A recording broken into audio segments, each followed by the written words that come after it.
Hello friends, this video on semiconductors part 18 is brought to you by examfear.com. No more fear from exam. Please make sure that you have watched all the videos till part 17 before going ahead with part 18.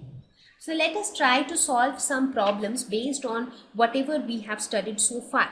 However, this lesson is more about understanding the concepts, understanding what is happening where and how things work rather than just solving numericals. Still, we will look at some of the problems. So let us look at the first problem. It says, in an unbiased p-n junction, holes diffuse from p region to n region because. So if I'm talking about an unbiased p-n junction, that means it is a p-n junction which is not connected to any external voltage. So no external voltage is applied across this p-n junction. So why do you think that holes will diffuse from p region to n region? Holes means the majority carrier diffusion.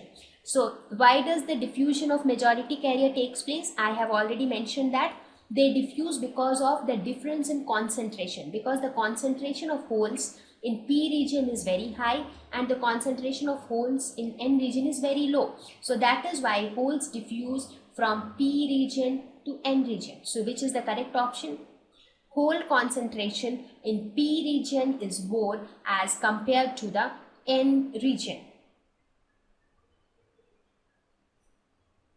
Right? So in this case, what happens? Holes diffuse from p to n and electrons diffuse from n to p.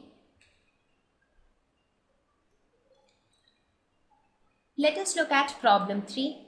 It says, in half-wave rectification, what is the output frequency if the input frequency is 50 Hz? Okay, so let us consider a half-wave rectifier. What happens in the half-wave rectifier? The output frequency is equal to the input frequency. Remember, I mentioned that, let us suppose if this is my input signal, how would be my output signal? It would be somewhat like this. So if you look at one cycle, you see how many waves are covered in this? 1.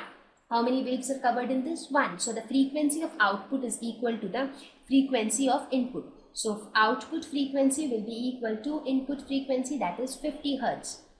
What is the output frequency of a full wave rectifier for the same frequency? So for a full wave rectifier, what will happen? The output frequency becomes twice as that of the input frequency, because in full wave, this was for half wave rectifier. For full wave rectifier, it is somewhat like this. So that means if we look at one cycle, here it is one wave in the input, but here it is two waves, right? So the output frequency will be twice the input frequency. Therefore, in this case, the output frequency will be equal to 100 Hz. Right? Okay.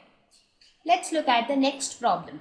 It says, a PN photodiode is fabricated from a semiconductor with band gap of 2.8 electron volts. Okay, band gap is given as 2.8 electron volt.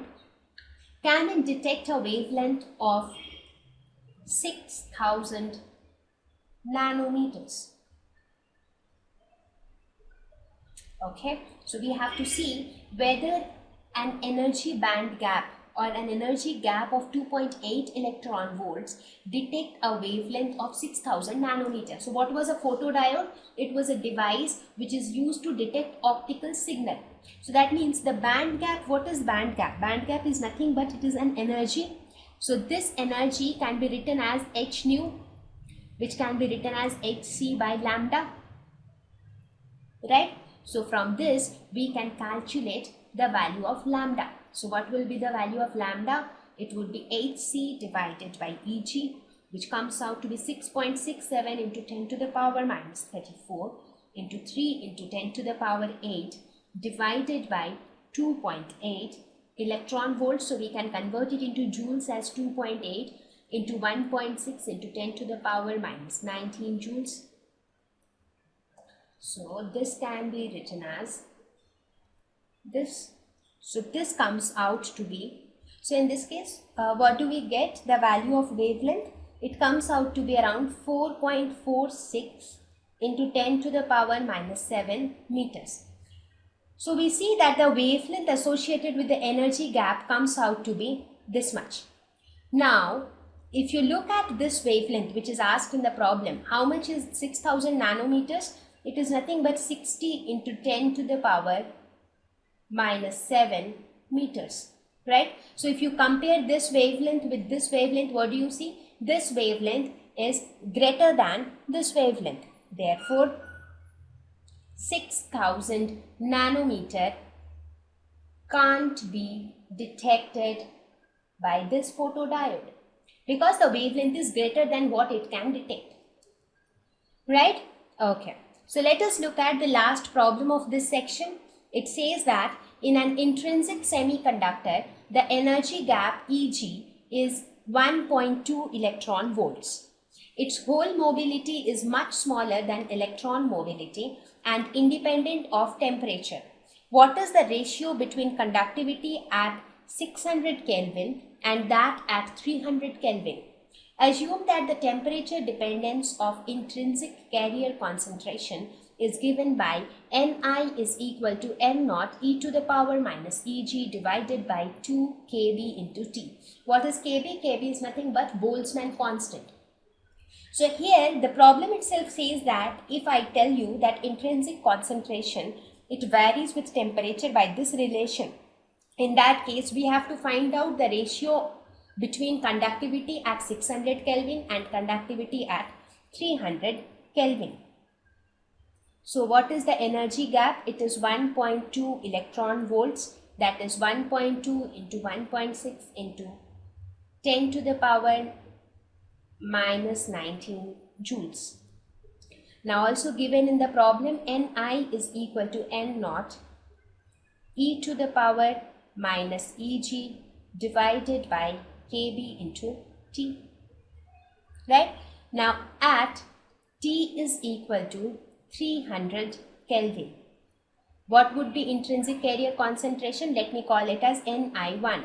This will be N naught e to the power minus Eg divided by 2 kb into 300. At T is equal to 600 Kelvin, Ni2 is equal to N naught e to the power minus Eg divided by 2 kb into 600, right? So therefore we can say that Ni2 divided by Ni1 is equal to N naught e to the power minus Eg divided by 2 kb into 600. This divided by N naught e to the power minus Eg divided by 2 kb into 300. So this N naught and N naught will get cancelled. So we can write it as e to the power minus Eg divided by 2 kb 1 by 300 minus 1 by 600. So this comes out to be e to the power Eg by 2 kb into 1 by 600, and this finally comes out to be e to the power 11.6, which comes out to be 1.09 into 10 to the power 5.